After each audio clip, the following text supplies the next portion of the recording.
There weren't 329 points scored this time around, but here are 4 observations from the Hawks' 123-118 Sunday victory over the Bulls. Trae Young's ejection was one of the worst you'll ever see. Trae Young will always remember the first ejection of his career because of how incredibly soft it was. Both Young and Kris Dunn were chippy with each other for the first half of Sunday's tilt, stemming from the 46-point, 19-assist thumping the former put on the latter 2 days earlier. The first scuffle came early in the first quarter. Young hoisted up a shot after a timeout was called and Dunn took exception, brushing up against Young as they walked back to their benches. Young then pushed Dunn in the back and Dunn responded by pushing Young in the neck area. The two were each given technical fouls for the brief dust-up. Early in the third quarter, Young drained a three-pointer from a step inside the Bulls' horn on the half-court logo. He then stared down Dunn and was given a second technical that resulted in his ejection. There's not much to analyze here other than it was as weak an ejection as you'll see in the NBA.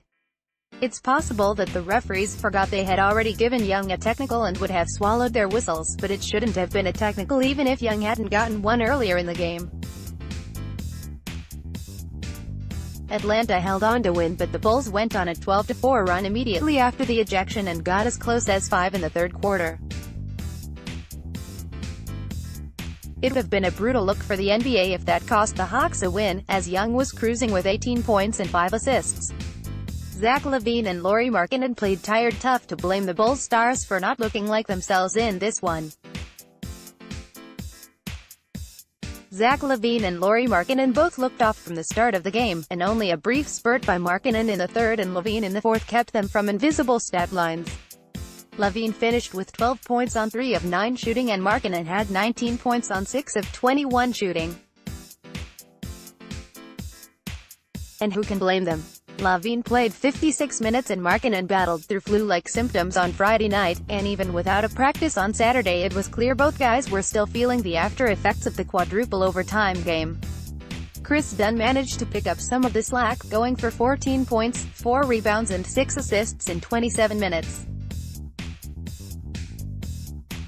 He made a pair of three-pointers and grabbed 2 steals, including an important one in the final 2 minutes that gave the Bulls a chance to tie. The final 20 games will be as important for him as anyone on the team. The bench was excellent all afternoon. LaVine and Markkanen also got help from the bench.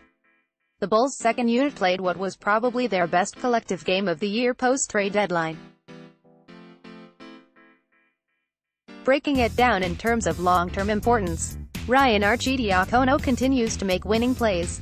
He put together a third straight double-digit points effort, the first time he's done that this season, finishing with 13 points on 5 of 9 shooting, a steal and his third career block. He seems to know exactly what the Bulls need on a nightly basis. He's an able passer when he needs to be and can be aggressive as his scorer if the Bulls need that. They needed his shooting and he was up to the task again. Wayne Selden had an efficient 9 points on 4 of 7 shooting and added 2 assists.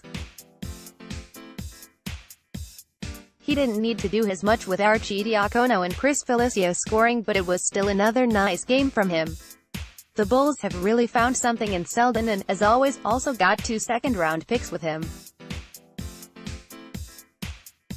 Antonio Blakeney got rolling in the fourth quarter and almost led the Bulls to a victory.